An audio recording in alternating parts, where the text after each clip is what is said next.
बिस्मिल्लाहिर्रहमानिर्रहीम। तमाम देखने और सुनने वालों को अस्सलाम वालेकुम।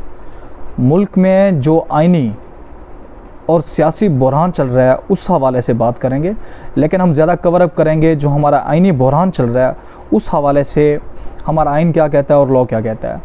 तो फ़र्स्ट ऑफ़ ऑल हम चलेंगे कि 90 डेज़ में इलेक्शन के हवाले से जो ही प्रोविंशियल असम्बली डिज़ोल्व होती हैं विद इन 90 डेज़ इलेक्शन करवाना जो कि आइन कहता है हर सूरत में होंगे, इसमें कोई दूसरी गुंजाइश नहीं है। इसमें 14 पॉलिटिकल पार्टीज़ मिलकर इस मुल्क को, सुप्रीम कोर्ट को, आइन को, हमारे निज़ाम को, इन लोगों ने कुछ इदारों के साथ मिलकर यरगमाल बनाया हुआ है और 90 दिनों के अंदर ये इलेक्शन कराने को तैयार नहीं है, आइन शिकन बनने को तैयार हैं। इस मुल्क को अपने टाइम पे तो इनको आइन याद नहीं रहता जब ये इक़्तिदार में होते हैं, और जब ये इक़्तिदार से नीचे उतरते हैं, इनके ख़िलाफ़ एक छोटा सा एक्शन लिया जाए तो ये सीढ़ियों पे चढ़ के वहाँ से भाग रहे होते हैं। एनीहो हम चलते हैं अपने इस हवाले से।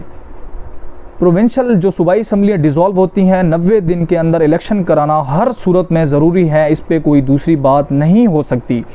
अभी भी इलेक्शंस में जो 14 दिनों का डिले आया उसमें सुप्रीम कोर्ट ने अपनी जजमेंट में वाज़ेह लिख दिया कि वो 14 दिन का जो डिले है उसका पूरा ज़िम्मेदार इलेक्शन कमीशन ऑफ पाकिस्तान है।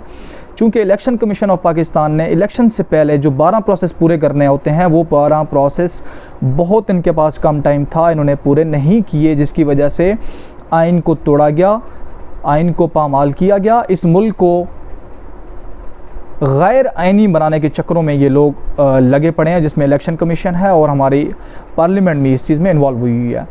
हम दूसरे इशू की तरफ चलते हैं कि इन्होंने जो एक बिल पास किया जो कि बाद में इनके बकौल लॉ बन गया है, लेकिन लॉ बनने से पहले चूँकि प्रेसिडेंट ने अभी तक साइन नहीं किए हुए थे उस पर, वो अभी अप्रूव नहीं हुआ था, सुप्रीम कोर्ट ने उस बिल को एक शख्स ने जाकर, इंडिपेंडेंट ने जाकर एप्लीकेशन दी, उसको उन्होंने स्टे पे लगा दिया और नल एंड वाइड डिक्लेयर कर दिया। अब हम लॉ के बारे में जाते हैं कि इन्होंने पार्लियामेंट से जाके क्या लॉ पास किया, क्योंकि ये लोग आइन इस टाइम नहीं बना सकते, इनके पास सिंपल मेजोरिटी है, 2/3 मेजोरिटी नहीं है, क्योंकि कोई आइन बनाने के लिए असम्बली के पास 2/3 मेजोरिटी होना लाजमी होती है।